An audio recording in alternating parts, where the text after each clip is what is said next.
3 years ago, I was making $44,000 a year as an entry-level client service rep at a financial advising company. Today, I make $140,000 a year as a senior analyst.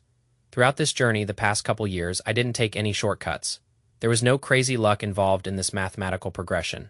I believe that there is a very clear path that anybody could follow to also get to this point. Complexity is just a status signal for people who want to feel smart but stay poor. So in this video, I am going to break down exactly what I did so that you can speed up your own journey to a six-figure salary. What is your dream salary? By age 30. Drop it down below in the comments because I want to see if your ambitions match the reality of the market.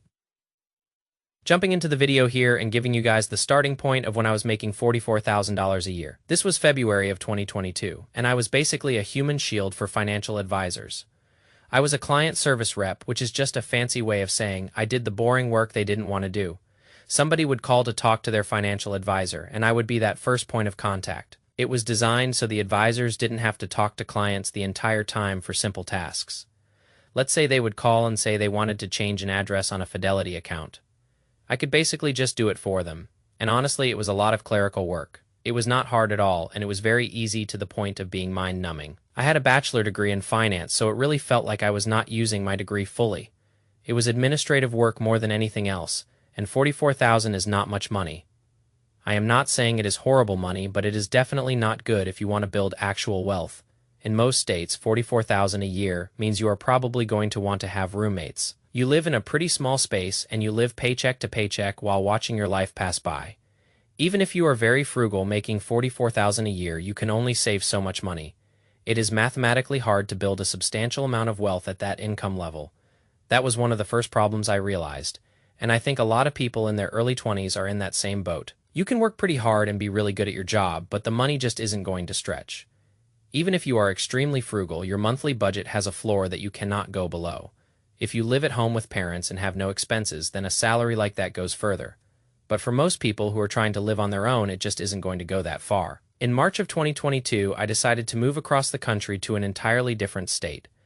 I had some friends from college who lived there and they really liked the lifestyle. In my mindset, I thought I could move to the city and get a new job with more upside. I also knew the state I was moving to was going to be a lot lower cost of living. I did not want to settle for $44,000 because I knew the ceiling was too low. Even if I worked hard, my salary wasn't going to go from $44,000 to $100,000 at that firm. The structure of the company only allowed for small incremental raises. You were either a client service rep or you became a financial advisor after decades. I wanted to make a lot more money a lot sooner because I value my time. Your early 20s are the best times to be investing because you have no baggage. You are usually single and don't have kids, so it is a good time to build a foundation. I don't view my 20s as a time to be coasting by or finding myself. I feel like it is the time to lay a solid financial foundation so the rest of life is easier. Going back to the job thing, I ended up getting a job as a financial analyst, making $55,000. This was in a state that had no state income taxes, which was an immediate win. I went from a high-tax state to a no-income tax state and made an extra $11,000. I was working fully remote, which was not bad at all for my productivity. This was a really good time for me to develop my presentation skills with large data. I was presenting to people that were higher up in the company like directors and VPs. I also got much better at Microsoft Excel, which is the backbone of the industry. Being able to get really good at Excel and presenting data made me less intimidated by authority. After a while, you just get used to it and you know what to expect from leadership. The way I got good at these things was honestly just repetitive practice. I knew every new skill like Tableau or Power BI would be adding to my resume. I knew that although this job was good for now, I didn't want to do it long term. I didn't want to be there for 5 years because I didn't like being outward facing. I would rather present to a CFO of my own company than to people outside of it. Every new skill I learned was something I could speak to on my resume later. After a year and a couple of months, I realized they were not going to promote me. They would tell me to learn specific things and then move the goalposts when I finished. My manager kept saying I had to learn more and more without giving me the title. He kept moving the line further away, so I realized I wasn't going to move up there. I started looking for a new job as a senior analyst right off the bat. Normally those jobs want 3 to 5 years of experience, but I only had 1 year. I figured I had no downside because the worst they could do was say no. I ended up interviewing for a couple of months and faced tons of rejections. Eventually, I had a company that gave me a pretty good offer of $85,000. At this point, I was making $85,000 a year as a senior analyst, which was awesome.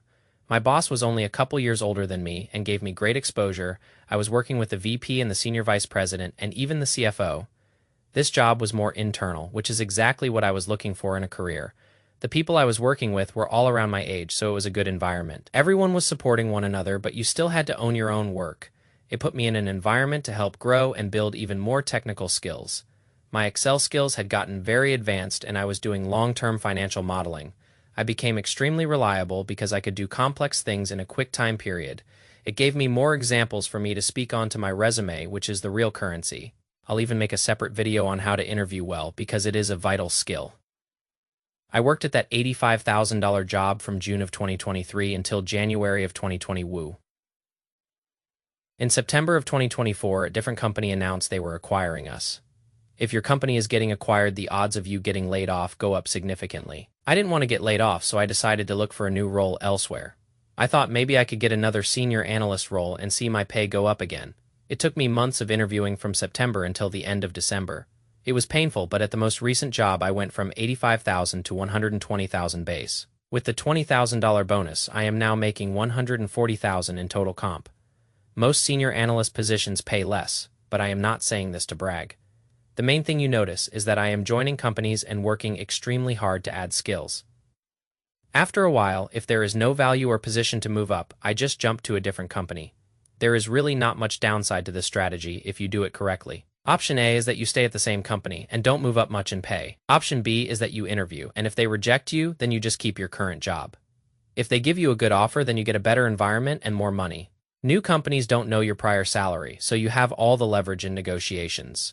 If you stay at a company, they might give you a small raise from 55 to 65. If you jump to a new company, you can make a $40,000 jump in total pay. Do not settle for your first salary and build your skills so you can jump ship when needed. You don't want to sit there and get 3% raises year after year like a victim. If there is any way to move up in salary by leaving, then you should just do it. Always make sure to ask a lot of questions when interviewing so you aren't miserable. You can't do this every 6 months, but you can do it every year or two if growth stalls. Changing jobs is the best way to increase your total comp while keeping expenses flat. That extra money is going to add up big time when you invest it every single month. Do not let the older generations tell you that you need to stay at a company for 10 years. That is a load of bullshit because loyalty doesn't pay the bills in this economy. The quickest way to move up is to change companies, and studies prove this clearly. Work hard and stack your skills and you will be set for the long haul. That is it for me, and I hope you enjoyed this breakdown of the game. Drop a like and hit that subscribe button if you want to stop being poor. I will see you in the next one when the coffee is better and the numbers are higher. Peace. Disclaimer. This video is for educational and entertainment purposes only, and does not constitute professional, financial, or legal advice. Any career moves or investment strategies discussed are based on personal experience and historical data, and individual results may vary significantly based on market conditions and individual effort.